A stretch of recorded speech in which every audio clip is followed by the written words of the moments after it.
Changi விமான நிலையத்தில் உருவாகி வரும் புத்தம் புதிய 4வது முனையம் உள்ளூர் பண்பாட்டையும் மரபுடைமையையும் எடுத்துக்காட்டும் வகையில் வடிவமைக்கப்பட்டுள்ளது. சிங்கப்பூரின் தனித்துவமான ஆர்க்கிட் மலருக்கு அதில் முக்கிய இடம். அடுத்த மாதம் 7ஆம் தேதி முதல் 20ஆம் தேதி வரை 4வது முனையம் பொதுமக்களுக்கு திறந்துவிடப்படும் போது அவற்றை பார்வையிடலாம். சிங்கப்பூரின் பிரபலமான மலர் ஆர்க்கிட். விமான முனையத்தின் வடிவமைப்பில் ஆர்க்கிட்டுக்கு தனியிடம். மேற்கூரை தரைத்தளம் மட்டுமல்ல, குப்பை தொட்டியிலும் ஆர்க்கிட்டின் ஆக்கிரமிப்பு. முனையத்தின் சிறப்பம்சம் இந்த சிற்பம். ஆர்க்கிட் மலரிதழ் இதற்கு அடிப்படை.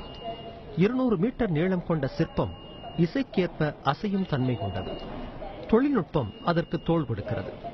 விமான நிலைய வடிவமைப்பில் மரபு சார்ந்த கூறுகள் தொழில்நுட்பத்தோடு இணைக்கப்பட்டிருப்பதும் இதுவே முதன்முறை. When passengers enter this terminal, from the heritage zone, we bring in elements of Singapore culture and tradition and heritage. பயணிகள் அடுத்த இடத்துக்கு செல்வதற்கு முன் நமது பண்பாடு பற்றி ஆழமாக தெரிந்து கொள்ள இது வாய்ப்பளிக்கும். டிரான்சிட் எனப்படும் பயணிகள் மட்டும் அனுமதிக்கப்படும் இடத்தில் பெர்னாக்கான் வரலாற்றை அறிந்து கொள்ள உதவுகிறது மரபுடைமை பகுதி. 1880 முதல் 1950 வரை கடைவீடுகள் கண்டு வந்துள்ள வடிவ மாற்றங்களை இங்கு அறிந்து கொள்ளலாம்.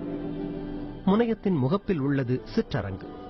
1930களின் சிங்கப்பூர் காதல் கதையை இங்கே காணலாம்.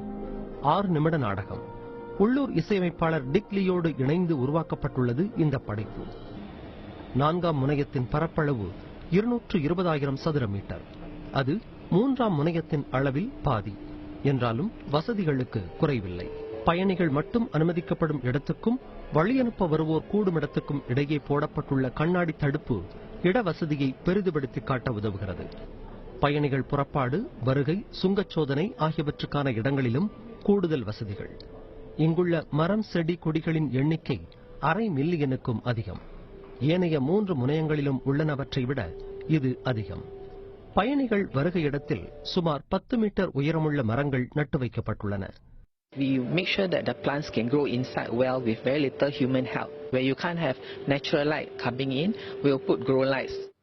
இந்த ஆண்டு இறுதியில் 4ஆம் முனையம் அதிகாரப்பூர்வமாக திறக்கப்படும். இது ஆண்டுக்கு 16 மில்லியன் பயணிகளை கையாளக்கூடும்.